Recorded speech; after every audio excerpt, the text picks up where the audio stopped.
Coming up, Tzu Chi volunteers in Lesotho visit their care recipients in Maseru and Ladybrand.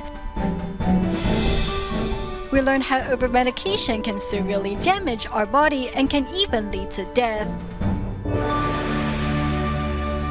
Welcome to DaAi Headlines. I'm Helen L. Thank you for joining us. As 2014 is coming to an end, Tzu Chi volunteers in Lesotho took the opportunity to visit their care recipients in Maseru and Ladybrand to make sure they're getting through the holidays without problems. Like old friends, the greeting and salutation exchanges were once filled with warmth and care. Taking advantage of December's nice spring weather in Lesotho, Tzu Chi volunteers conduct an aid distribution for their care recipients to make sure the families are doing well. We are sending our care recipients blessings for the end of the year activities. We have brought a few extra relief items for our friends to make sure they get through the holidays in style.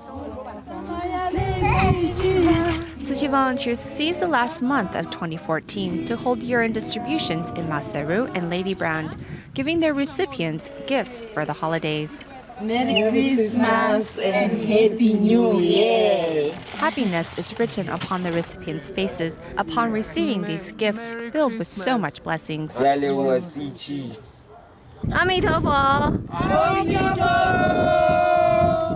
During their journey to the next house, volunteers were stopped by a group of locals who were looking for payment in return for safe passage.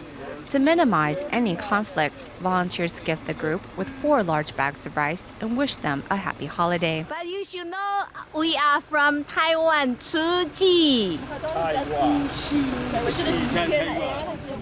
Visiting Mamiki, volunteers not only brought aid supplies, but also some words of love and care. This place, you stay here for a long time, and for baby, you must, for the house, you have to keep it clean. Signing thank you, Mamiki's gratefulness is forever imprinted in the hearts of the Tzu Chi volunteers. At the beginning of December, a group of teachers from Malaysia Tzu Chi Teachers Association visited the Philippines to distribute Jingzi aphorism sets to local schools. The team's visit to Bohol province was unfortunately cut short by Typhoon Hagapit. However, prior to their departure, teachers made quick stops at 7 schools in San Mateo to distribute some 1,600 Jingzi aphorism booklets. Jeepneys are the most popular means of public transportation in the Philippines. Thus, while here, this group of teachers from Malaysia are definitely going to give it a try. We wanted to try it on our last visit, but never had the opportunity, so we're happy to be riding in a jeepney now. It's shaking a lot. It's as if we're receiving a free massage. With much excitement and anticipation, these members of the Malaysia Tzu Chi Teachers Association and Tzu Chi volunteers from Manila are on their way to distribute 1,605 Jingzi aphorism booklets to 7 schools in San Mateo. Students can learn more about the wisdom contained within these Jingzi aphorism sets. I hope the teachers will also incorporate Jingzi aphorisms into their syllabus to allow these words of wisdom to serve a greater purpose. Thank you for such a wonderful gift and the inspiration. The more you do, the more you gain. The less you do, the more you lose. The group separates into 3 teams to conduct Jingzi aphorism teachings at the local schools. Their creative methods deeply inspired both students and teachers. What I learned from the Jingzi aphorism is that we shouldn't be arrogant or stingy. We should learn to share with others. The Jingzi aphorism volumes you have gifted us will inspire our students to read and learn more diligently. I hope they will gain a lot from these books. Going forward, we'll focus more attention on students' character education. Start. Learn, listen, Motivating students to learn through fun and creative ways, the group hopes that these useful and wise words can spread to every school across the Philippines.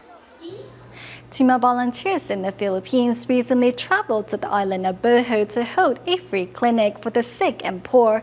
Among the patients, many were children brought by their mothers, hoping Tzu Chi could give their children a chance to grow up healthy and strong. Mateo is not yet 1 year old, but his mother hopes Tzu Chi can help give him a normal life. We simply don't have money to pay for the surgery. My husband only makes 200 pesos a day. Mary Joy was born with cataracts, and despite her young age, her vision has already started to dim. My heart breaks when I think of her situation. She's often teased at by other children her age. Bohol is a relatively remote and poor island, and such clinics are rare. Taking advantage of Tzu Chi's presence are dozens of mothers who see a possible lifeline for their children. I hope that Tzu Chi can help with my child's surgery so that she can walk normally again and no longer be laughed at by other children. I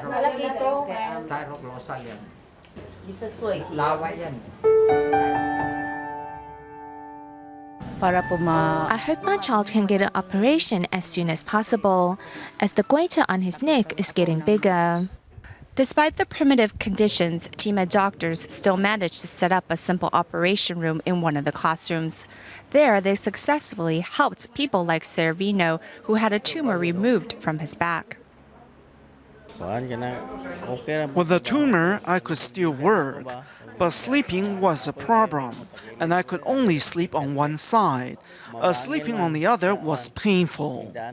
Because of its compassionate, no? And I'd been working with them for the past 3 years. We don't discuss politics, we don't discuss religion. This is Tzu Chi's second visit of love to the island, the first being in the wake of an earthquake that struck last October. Undoubtedly, the volunteers will be back again to help where needed. The Hualien Tzu Chi University recently completed a 4-day surgical simulation. A final memorial service for the 8 silent mentors who hosted the class was held. There, the participating students said their final thanks to these teachers who served in silence. At the Hualien Tzu Chi University in Taiwan, med students are paying homage to the silent mentors who hosted the recent surgical simulation. For the 5 attending resident physicians from the Taipei Tzu Chi Hospital, the course not only helped sharpen their skills, but also taught them a valuable lesson on life. We did our best to learn all that we can. Every incision made, every suture, we performed with a heart of gratitude and respect, as we held the final wishes of our teachers dearly to our hearts. As footages of the silent mentors are shown, their family members are moved to tears. Zhong Yixuan's wife changed her diet in her final days just so she could be on the program. He hopes the students will honor her. I hope that you fledglings have a heart full of compassion. I hope that you will be generous and uphold a doctor's conduct. I hope that you will learn to listen to your patients. Training a good doctor is never easy. It is because of the selfless sacrifice of silent mentors and their families that TCU is able to hold these simulation classes. We will always remember the selflessness of you silent mentors and your families. We shall do our best for our patients and bring your spirit with us back to Singapore. 8 silent mentors are honored at the memorial service. Though their life has ended, it ended on a perfect note. Their spirit and love will forever live on in these young doctors who shall ease sufferings and cure illnesses in their names. Come every year, and Tzu Chi volunteers at the Kuala Lumpur and Selangor chapter in Malaysia host various Thanksgiving events to show their appreciation to volunteers and members of the public for their continuous support. At their most recent event for the medical team, entertaining performances as well as inspiring stories moved many in the audience. Let's take a look. TIMA members and members of Tzu Chi Stroke and Cancer Patient Support Group gather at the Kuala Lumpur Jingsi Hall for a year-end Thanksgiving event. Seeing how far each of the patients has come, many doctors were reminded of their initial aspiration. Apart from healing bodies, we also heal minds. Ever since I joined TIMA, I've rediscovered my initial aspiration. As doctors, it is our duty to provide comfort and care to our patients. Students of the International Medical University listen intently as they hope to deepen their understanding of Tzu Chi. I am a Christian and I have no idea what Tzu Chi is about. However, this event has moved me tremendously. I want to become a volunteer and practice self-cultivation. Team of volunteers not only work to relieve suffering of their patients, they also bring happiness and joy through song and dance. It is important for us to cure hearts. Love can really change a patient and even their family members. Ophthalmologist Chen Jianqun put aside his usual stern self and played the role of a charismatic and witty doctor in a short play. What I respect most about Tzu Chi is that they help people regardless of their race, religion, or ethnicity. At Tzu Chi, I learned to give without asking for anything in return, and I also have the opportunity to give back to society. The get-together offers stroke and cancer patients an emotional lift, as well as an outlet for their negative emotions. Meanwhile, for team of doctors, it is an opportunity for them to motivate and encourage one another as they continue to heal the bodies and minds of the sick and suffering.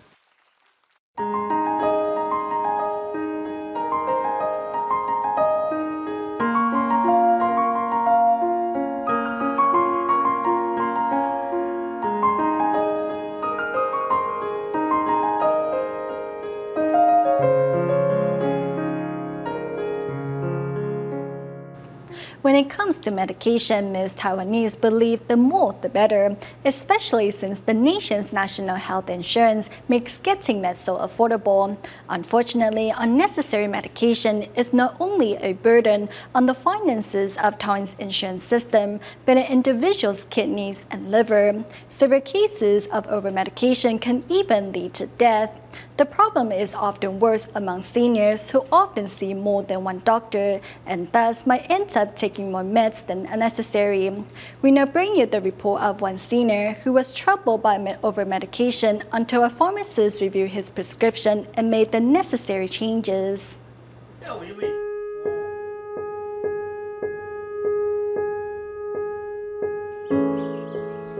I used to take more than a dozen pills each time and took them 3 times a day. So imagine the number of pills I took a day. Grandpa Ling still needs to catch his breath if he talks too long, but compared to before, at least he can now get up and go out. For about 2.5 years, I suffered shortness of breath and couldn't exercise. I couldn't even get up on my own, and walking was difficult. When I went to the toilet, I couldn't get up. It was just ridiculous. Back then, Grandpa Ling visited the ER every 2 or 3 days and visited a hospital 3 to 4 times a day. Things only changed after a pharmacist came for a visit. So now you're down to taking your morning pills only. That's a great improvement.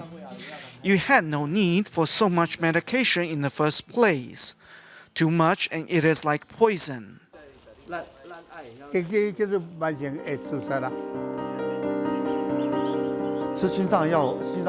My dad took too many pills for his heart. The side effects made him feel uncomfortable, so he went and got something to treat them, which caused more side effects. When he couldn't sleep, he got sleeping aids, which made him sleep during the day and hallucinate at night. As it turns out, Grandpa Ling never had a heart condition, but simply a case of heartburn. As the burning sensation remained after taking his meds, he decided to take more. Since I only take my morning pills now and nothing else for the rest of the day, is that okay? Grandpa Ling used to take his daily pills 3 times a day plus other medications. The resulting drug interaction actually became the culprit of his discomfort. Now, with the help of a pharmacist, Grandpa Ling has all his meds properly sorted in a dispenser and is taking only 1/3 of what he used to take. The problem of overmedication is quite common among elderly patients, especially with the health supplements and Chinese medicine that many also take. Taiwan's medication usage is 7.7 times that of the United States.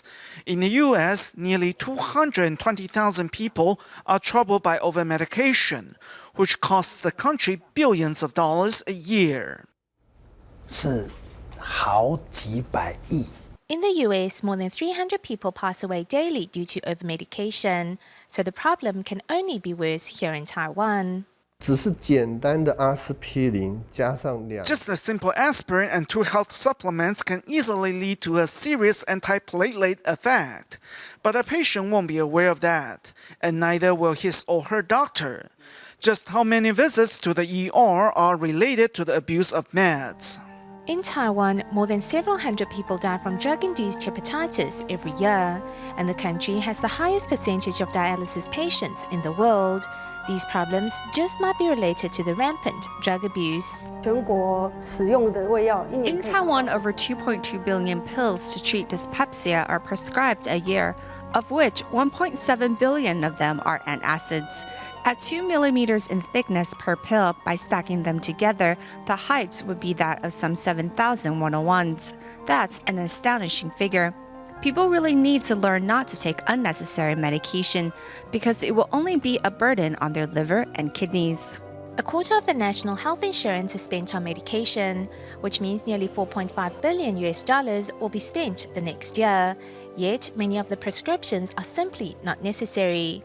Something must be done to control the problem in order to maximize the benefits the insurance can bring to citizens.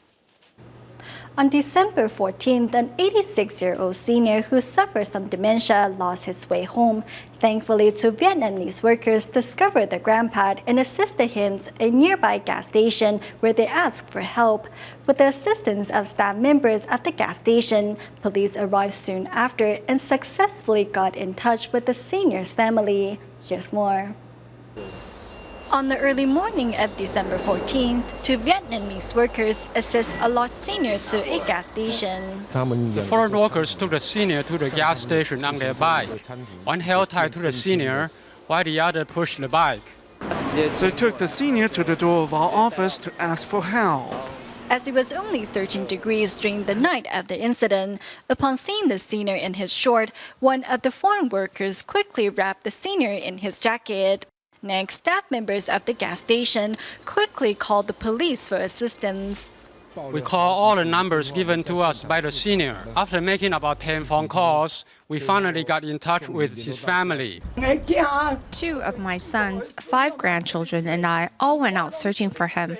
Our neighbors helped us too. Everyone has a compassionate heart.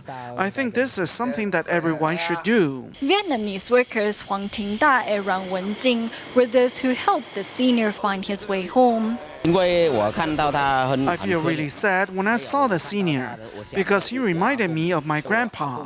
My grandpa passed away in Vietnam.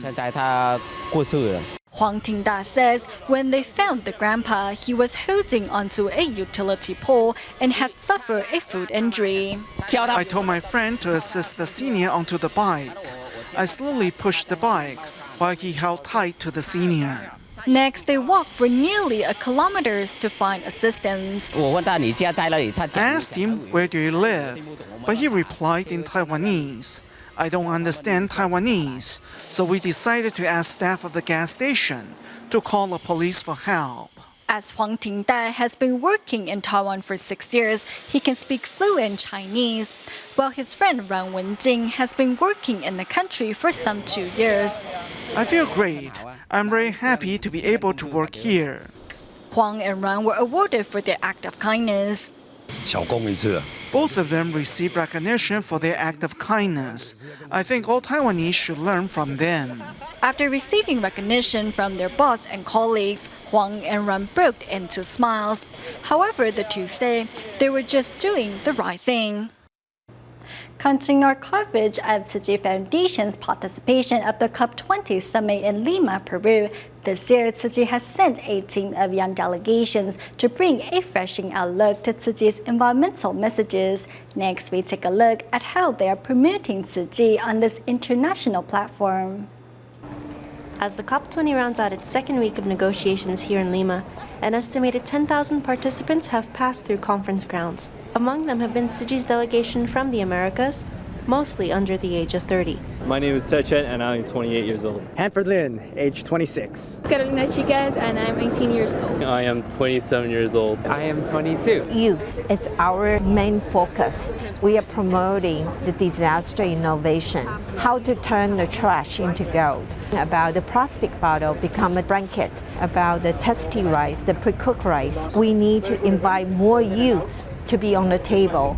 They can use their language skill. They can use the social technology, social services. They can group all the youth around the world together. And the team has a specific approach. In terms of the booth, we've been trying to find collaboration, trying to spread our project and event out. We had some posters made, some videos made. One of the videos was bottles of blankets. The other video was ethical eating. Having the marketing material like bookmarks, it's something that they can take home and share with their families. Everyone thinks we're trying to convert them into vegetarians, but that's not our intention. We want the entire world to stop eating meat only for one day. The idea is we want to transform apathy into action. To commit to the ethical eating campaign, contact information is stored in a specially designed app. We are using the data to reflect who is participate and what kind of communication we're going to establish. But in the context of complex and high-level meetings, there is both optimism and urgency in including younger voices. We cannot just pass a suffering Mother Earth to them for adaptation and medication, and they can prepare well. And with this momentum, the world will wait for a stronger agreement at the COP21 in Paris next year. In Taiwan, staff from the Taichung Tzu Chi Hospital traveled to the Tzu Chi Miaoli grounds to hold a free clinic. As most of the volunteers from the area are older, the doctors reminded them to keep a watch on their blood pressure. The patients at the free clinic were thankful that such a thoughtful team of medical volunteers had come to safeguard their health. Here's more. Thank you everyone for coming today. Our main purpose today is to help safeguard your health. Led by Taichung Tzu Chi Hospital Dr. Chen Qingyuan, a team of medical volunteers arrives at the Tzu Chi Miaoli grounds to host a free clinic. Among the participating doctors is Dr. Lin Jingyao. We don't only want the volunteers to come to the hospital to get their checkups, but we also hope our team of doctors can visit the community to offer patients the medical services they need. The free clinic patients are grateful that the Tzu Chi Hospital conducts regular medical checkups as part of their preventative medical program. We want our volunteers to be healthy and happy. I hope through today's event, we can inspire more community members to come join Tzu Chi with us. Bringing her grandfather to the free clinic, Zhang Daishen is grateful for the staff's visit. Maintaining a healthy body is not only good for one's health, but being healthy is also a blessing for one's family members too. I want to thank Tzu Chi for its help. Only with a clean bill of health can these volunteers continue to do Tzu Chi and make a difference in this world. We go to the United States at the end of the show, where Tzu Chi volunteers at the Tzu Chi Seattle branch participated in the Celebrate Kids event, which provides a day-long holiday celebration for children whose parents are incarcerated. During the event, the volunteers offer free face painting for these children. We'll leave you with these images. Thank you for watching DaAi Headlines. Goodbye.